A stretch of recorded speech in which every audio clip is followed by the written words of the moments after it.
Et bienvenue à toi qui regarde cette vidéo, ou tout du moins qui écoute cet audio parce que en fait, l'image ne bouge pas beaucoup. Bienvenue à toi dans cette semaine de jeûne et prière.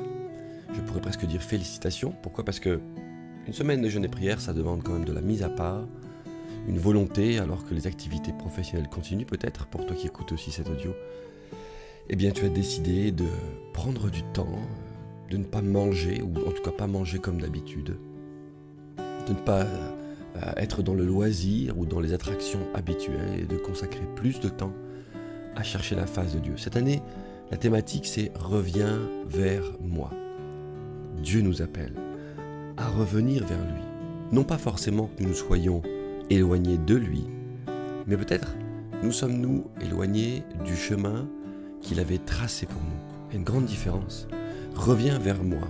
Reviens sur l'attitude, le cœur que j'avais prévu que tu aies. Garde la route que j'ai fixée pour toi. Reviens vers moi n'est pas seulement un appel à ceux qui auraient donc quitté Dieu ou qui auraient laissé tomber, on va dire, la vie spirituelle, la foi, la parole de Dieu. Mais reviens vers moi est un appel pour nous qui marchons avec Dieu et qui peut-être, comme je viens de le dire, nous sommes écartés du premier amour, écartés de la foi pure que nous devrions avoir en Jésus-Christ. Revenons à cela, revenons à Dieu en ces termes. Et pour rapidement terminer le chapeau de l'ouverture de cette semaine de jeûne et prière, je veux lire avec vous 2 Chroniques 7, verset 14, un passage que nous connaissons bien, la plupart d'entre nous, et qui concerne bien sûr le peuple d'Israël à l'époque, mais qui nous concerne nous et qui va venir souligner un détail qui n'en est pas un, si je puis dire ainsi. 2 Chroniques 7, verset 14. « Si alors mon peuple » et des versions disent « sur qui est invoqué mon nom ». La version français courant dit ceci. « Si alors mon peuple, le peuple à qui j'ai donné mon nom ». J'aime cette version. « À qui j'ai donné mon nom ». S'humilie et prie et me cherche. Si les Israélites me recherchent en renonçant à leur mauvaise conduite, et d'autres versions disent leur mauvaise voie, moi dans le ciel, je serai attentif, je pardonnerai leurs péchés et je rétablirai la prospérité de leur pays. La réalité est la suivante, c'est qu'il n'y a pas une plus grande force que celle que nous venons de lire qui existe encore aujourd'hui. Dès que nous nous arrêtons et que nous cherchons la face de Dieu, le cœur de Dieu se met à vibrer pour nous. Parce que nous sommes attentifs à ce qu'il veut, parce que nous sommes repentants et que nous cherchons sa face. Peut-être tu te dis, oui, mais je ne suis pas comme le peuple israélite à l'époque, je ne me suis pas éloigné de Dieu, je n'ai pas renoncé à Dieu. La thématique cette semaine, c'est « Reviens vers moi ». Toi qui t'es éloigné peut-être de la voie que Dieu voulait que tu empruntes, reviens vers lui. Mets-toi à croire à nouveau, comme je le disais. Mets-toi à avoir la foi à nouveau, le premier amour à nouveau, comme je le disais, à nouveau. Reviens sur cette route de passion pour le cœur de Dieu. En mon nom est-il écrit. Nous avons le nom de Jésus. Et ce premier enregistrement va prendre le mot et souligner le mot « s'arrêter ». Parce que nous ne pouvons pas revenir vers Dieu si nous ne nous arrêtons pas. Alors avant d'aller plus loin, je veux revenir sur le fait que nous avons le nom de Jésus. Avec le verset, alors bien sûr il y a les passages connus, en mon nom ils chasseront des démons, ils imposeront les mains aux malades, les malades seront guéris, ils parleront de nouvelles langues, tout ça c'est dans le nom de Jésus. Parce qu'il n'y a pas un peuple plus destiné, plus dessiné, plus cité que les enfants de Dieu pour savoir quel est le peuple qui possède le nom de Jésus. Les enfants de Dieu. Mais je vais vous lire Jean 16, versets 25 et 26, qui va venir encore plus entourer cette réalité. Je veux insister sur le fait que oui, toi qui écoutes cet audio, tu as sur ta vie en tant qu'enfant de Dieu le nom de Jésus. Et tu peux revenir à lui. Jean 16, verset 25. Prends ta Bible, mets sur pause, je ne veux pas répéter. Prends ta Bible, mets sur pause. Jean 16, 25 et 26. Je vous ai dit ces choses en parabole. L'heure vient où je ne vous parlerai plus en parabole, mais où je vous parlerai ouvertement du Père. En ce jour, vous demanderez en mon nom, dit Jésus, et je ne vous dis pas que je prierai le Père pour vous, car le Père lui-même vous aime, parce que vous m'avez aimé et que vous avez cru que je suis sorti de Dieu le Père. Mais nous rendons-nous compte de la proximité que Jésus est en train d'installer. Toi qui écoutes cet audio, tu as une proximité extrêmement forte maintenant avec le Père grâce à l'œuvre de Jésus. Et Jésus, je le répète, dit « En ce jour, vous demanderez en mon nom et je ne vous dis pas que je prierai le Père pour vous. » C'est-à-dire qu'au moment où tu parles à Dieu le Père, Jésus te dit « Je n'ai plus besoin d'être là. Parce que je suis en toi. Je n'ai plus besoin d'être un intermédiaire parce que je suis en toi. Parce que tu marches avec moi. Parce que tu veux revenir à Dieu le Père.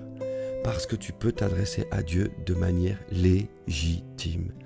Et si tu revenais à Dieu, même sur ce point-là, sur le point de la prière, sur la manière dont tu t'adresses à Dieu, sur la manière dont tu te sens peut-être parfois illégitime à cause de ton péché. Voilà pourquoi j'ai lu 2 Chroniques 14, 2 Chroniques 7, 14, pour revenir à Dieu de manière légitime. Tu n'es pas sous l'ancienne alliance, tu es sous une nouvelle alliance. S'arrêter, c'est le maître mot. Et je veux continuer et avancer dans cet audio avec cette thématique de s'arrêter. On prend le temps dans cette semaine de jeûne et prière. On n'est pas sur des audios de 4-5 minutes. On prend le temps, on va être dans les 20-25 minutes. Prends le temps. Reste avec moi. Plongeons dans la parole de Dieu. Proverbe 29, verset 18 dit ceci. Proverbe 29, verset 18. Quand il n'y a pas de révélation, le peuple est sans frein. Heureux s'il observe la loi. Ça veut dire que s'il n'y a pas de révélation, d'ouverture de nos yeux pour regarder ce que Dieu veut nous dire pour nos propres vies, nous pourrions marcher sans frein. Nous pourrions partir et aller dans des voies inconsidérées qui nous éloignent de Dieu, qui ne sont pas les projets de Dieu pour notre vie. Or, si mon peuple à qui j'ai donné mon nom, et nous avons le nom de Jésus sur nos vies et dans nos vies, donc nous avons le Saint-Esprit, et le Saint-Esprit veut nous guider. Et pour qu'il nous guide, nous devons l'écouter. Et pour l'écouter, ce premier mot dans ce premier enregistrement, c'est « il faut s'arrêter ». S'arrêter. Un autre passage que je veux prendre avec toi pour confirmer cette pensée. Lamentation 3, verset 23. On aime le 23, ça c'est sûr. Lamentation 3, verset 23, il est dit « Sa bonté se renouvelle chaque matin. Que ta fidélité est grande, Seigneur. » Et nous pourrions nous arrêter là. Je connais des personnes qui s'arrêtent là et qui ne font que compter sur la grâce de Dieu. Et elles avancent dans la vie sans trop se poser de questions et en construisant leur propre vie avec leur propre volonté. Et elles comptent sur la grâce de Dieu. Mais je vous propose de ne pas vous arrêter à mi-chemin. Il est dit ensuite, je le dis, le Seigneur est mon trésor. Voilà pourquoi j'espère en lui. Le Seigneur est bon pour qui compte sur lui, pour qui se tourne vers lui. Voyez-vous, il y a cette démarche de dire « Hé Seigneur, dans ma vie, je veux compter sur toi, je veux revenir à toi, je veux m'appuyer, je veux, Seigneur Dieu, me tourner vers toi. » Et pour cela, il faut s'arrêter, il faut se détourner des habitudes que nous avons, peut-être habitudes d'incrédulité, un rythme de vie où nous sommes goutte à goutte aspergés par la parole de Dieu. Non, je veux me détourner de ça, Seigneur, je veux me plonger dans ta parole. Je veux me plonger en toi, Seigneur mon Dieu. Et continuons la lecture. 25. Le Seigneur, Lamentation 3, verset 25. Le Seigneur est bon pour qui compte sur lui, pour qui se tourne vers lui. 26. Il est bon d'espérer en silence la délivrance que le Seigneur enverra. Alléluia! Il est bon d'espérer en silence. Ça veut dire, Seigneur, je m'arrête sur le sujet, j'ai une situation dans laquelle j'ai besoin de délivrance, je vais rester focus sur cette situation. Je vais me taire et je vais te laisser agir. Je vais m'attendre à toi. Je vais m'arrêter, arrêter le reste et m'attendre à toi, qu'il est bon d'attendre le retour du Seigneur en silence, d'espérer en silence la délivrance que le Seigneur enverra. Et nous continuons cette pensée-là de nous arrêter pour chercher la délivrance de Dieu avec le psaume 46, verset 10. Psaume 46, verset 10. Prends le temps de le lire avec moi. En verset 9, commençons verset 9. C'est lui qui a fait cesser les combats jusqu'au bout de la terre. Il a brisé l'arc et il a rompu la lance. Il a consumé par le feu les chars de guerre. Au verset 10, arrêtez, arrêtez et sachez que je suis Dieu. Je domine sur les nations, je domine sur la terre. Arrêtez, il faut s'arrêter. Il faut s'arrêter dans notre vie active, mais je veux aussi te laisser sur ton cœur. Il faut arrêter de penser autrement que la parole de Dieu. Il faut arrêter de parler autrement que la parole de Dieu. Il faut arrêter d'agir autrement que ce que la parole de Dieu nous demande. Il faut arrêter d'avoir des émotions, en tout cas de laisser nos émotions, parce que des fois on ne peut pas empêcher nos émotions de déborder. Mais il faut arrêter de laisser nos émotions nous conduire trop loin dans l'incrédulité, dans le désespoir, dans le renoncement, dans l'abandon. Il faut arrêter. Et pour tout ça, je reprends le terme, il faut s'arrêter et écouter Dieu et savoir qu'il est Dieu. Arrêtez-vous et sachez que je suis Dieu et que je domine. Je domine. Et le nom de Jésus que je vous ai donné, voilà pourquoi ces deux éléments sont importants. Le nom de Jésus que je vous ai donné fait référence à ce Jésus qui domine aujourd'hui. Il a reçu le nom le plus élevé, la place la plus élevée. Il est à la droite de Dieu. Il a entre ses mains l'autorité de Dieu. Arrête-toi et mets-toi dans cette semaine à chercher Dieu. Arrête-toi dans ta vie. Ose imaginer que ta vie va changer.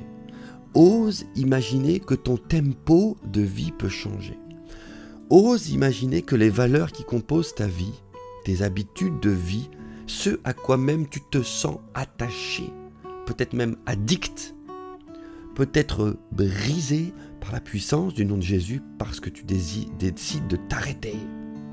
Je veux écouter Dieu et je veux m'arrêter. Quand les gens s'arrêtent pour écouter Dieu, c'est là que le changement commence. Et nous allons, juste dans cette fin d'audio, prendre 2 personnes qui se sont arrêtées dans la parole de Dieu et pour qui la vie a été transformée. Le premier de ces personnages se trouve dans Luc 19, verset 1. Et vous le connaissez, je ne vais pas faire d'énigme, son nom commence par un Z, en français tout du moins, il se nomme Zachée. Et je vous lis en version parole vivante, Luc 19, verset 1. Jésus entra dans la ville de Jéricho et la traversa. On sait que Jésus, il est entouré d'une foule et puis les gens s'agglutinaient autour de lui. Or, il y avait là un nommé Zachée, un chef des collecteurs d'impôts. Il était très riche, très riche. Il aurait bien aimé voir qui était Jésus, mais cela lui était impossible à cause de la foule. Donc il y avait une foule autour de Jésus, et donc car il était petit. Alors il courut en avant et grimpa sur un figuier sauvage pour apercevoir Jésus qui devait passer par là.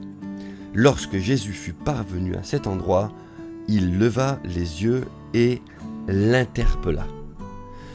Voyez-vous, Zachée, on connaît la suite de l'histoire, on connaît que Jésus ensuite a appelé Zachée, que Zachée est descendu et que Jésus a été mangé chez lui et que la vie de Zachée a été transformée. Jésus dira même en verset 9, « Aujourd'hui, le salut est entré dans cette maison. » Ok, bon. Zachée, quelqu'un de trop petit, mais qui est curieux et il veut aller voir qui est Jésus. Donc, on peut dire quelque part, il s'est arrêté de vivre quelques instants. Il a pris le temps de devancer la foule, et c'est pas rien, de regarder l'endroit par lequel Jésus allait passer. Il s'est peut-être dit, tiens, là je connais un tournant, je connais l'endroit, il y a un peu quelques arbres sauvages, il y a un figuier sauvage que je vais pouvoir grimper dessus, et tranquillement, je vais pouvoir observer Jésus. Donc Zachée a pris du temps sur son emploi du temps, si je puis dire ainsi, pour essayer de voir qui était Jésus, juste le voir de ses yeux. juste comme ça, avoir un point de vue privilégié sur les autres. Et il y a ce premier point que je veux soulever, c'est qu'il a pris du temps pour s'arrêter. Bon, si Zachée avait continué comme ça, dire tiens, je vais attendre que la foule passe, je le vois pas très bien, mais c'est pas grave, ou bon, voilà, mais il a considéré qui était Jésus. Et voyez-vous ce que ça a provoqué? Quand Zachée s'est arrêté de vivre pour aller dépasser la foule, grimper sur l'arbre et regarder Jésus, quand Zachée s'est arrêté pour faire ça, Jésus s'est arrêté où Zachée était. Quand tu t'arrêtes pour chercher la face de Dieu, c'est alors que le cœur de Dieu s'ouvre. C'est alors que les yeux du Père se plongent à nouveau dans nos yeux. Quand nous nous arrêtons pour chercher la face de Dieu, et ça commence toujours par de la reconnaissance, et peut-être de la repentance si besoin, mais mettons-nous à nouveau à chercher la face de Dieu, à lui parler et à le laisser nous parler, à nous arrêter pour l'écouter. Zachée s'est arrêté de sa propre volonté, et il a cherché Jésus. Et c'est alors que Jésus s'est arrêté. Et comme je le disais, on connaît la suite, le salut est entré dans la maison. La maison représente très souvent la vie de la personne dans le Nouveau Testament. La maison, c'est la vie, la maison, c'est là où on est ensemble, la maison, c'est là où on construit notre vie. La vie est entrée dans cette maison.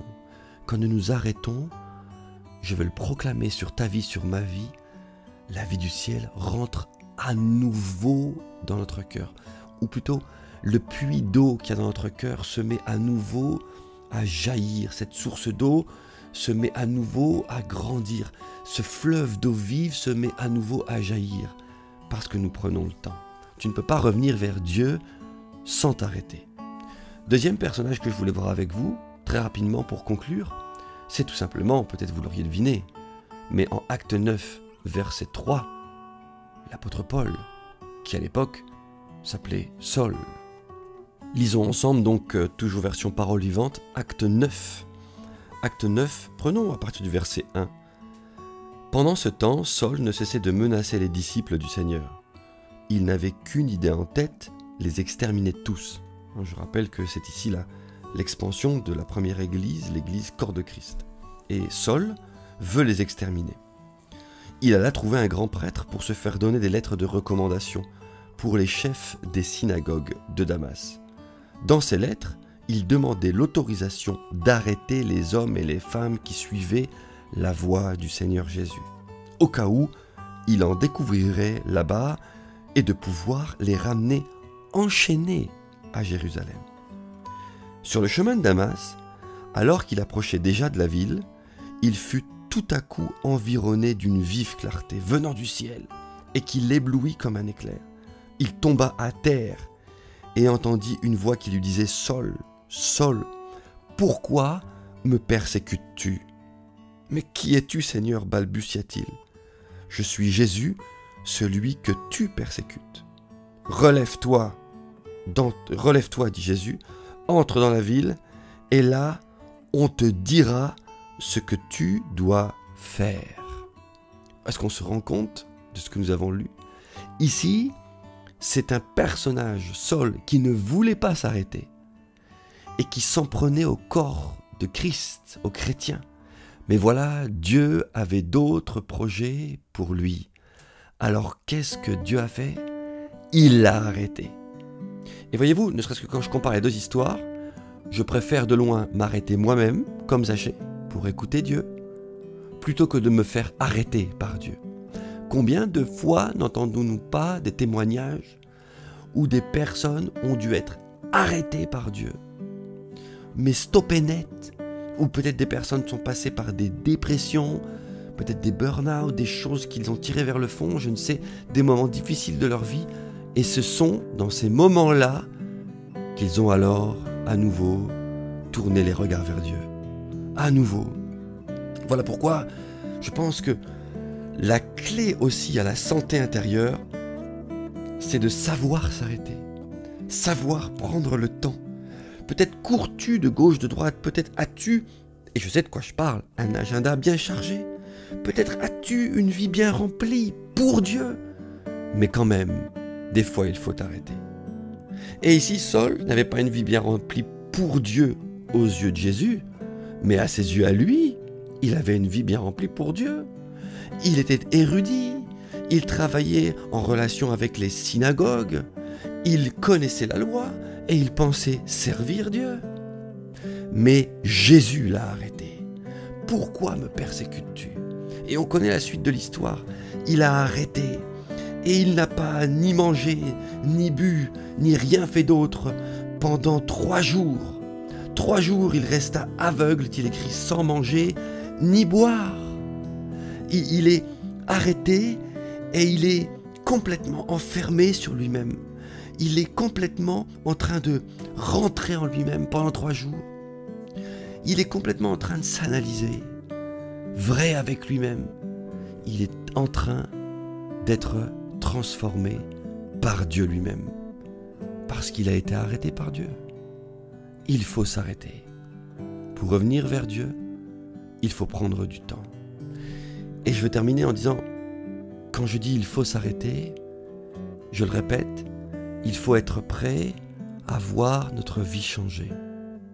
S'arrêter, c'est mettre la voiture au point mort, tirer le frein à main, moteur éteint, compteur et contour à 0. Même pas au ralenti, moteur allumé, la première enclenchée pour être prêt à repartir. Non, arrêtez. Arrêtez dans nos envies, arrêtez dans nos projets. Arrêtez dans ce qui nous plairait sur cette terre. N'aie pas peur, Dieu n'est pas là pour t'enlever tout ce que tu aimes. Il est dit que si tu fais de l'Éternel tes délices, il te donnera ce que ton cœur désire. Mais pour faire de l'Éternel tes délices, il faut t'arrêter. T'arrêter et prendre le temps de poser les regards vers lui. Prions quelques instants. Seigneur, je te remercie pour cette semaine qui se dessine. Et même, Seigneur, en fait, si cette intention de revenir vers toi ne doit pas se contenir à cette semaine. Cette semaine n'est qu'une fenêtre ouverte pour entamer ce sujet, mais qui en fait doit concerner toute notre vie. Ce sujet doit concerner tous les jours de notre vie. Seigneur, que cette année qui se dessine soit une année où nous apprenons à revenir vers toi et à rester dirigés vers toi. Seigneur, je te prie pour mon frère, ma sœur qui écoute cet audio. Je te prie pour moi-même. Je te prie en ton nom, toi qui nous as donné ton nom. Alors je prie en ton nom. J'utilise le nom de Jésus. Et comme on entend cette mélodie, Alléluia, il est digne. Il règne, l'agneau de Dieu, le Seigneur Dieu Tout-Puissant. Je prie en ton nom, Seigneur, que tu puisses agir dans nos vies. Digne est l'agneau. Digne est l'agneau de Dieu. Dis-le avec moi, mon frère, ma sœur. Tu es saint. Oh, tu es saint, Seigneur, le Seigneur Dieu Tout-Puissant.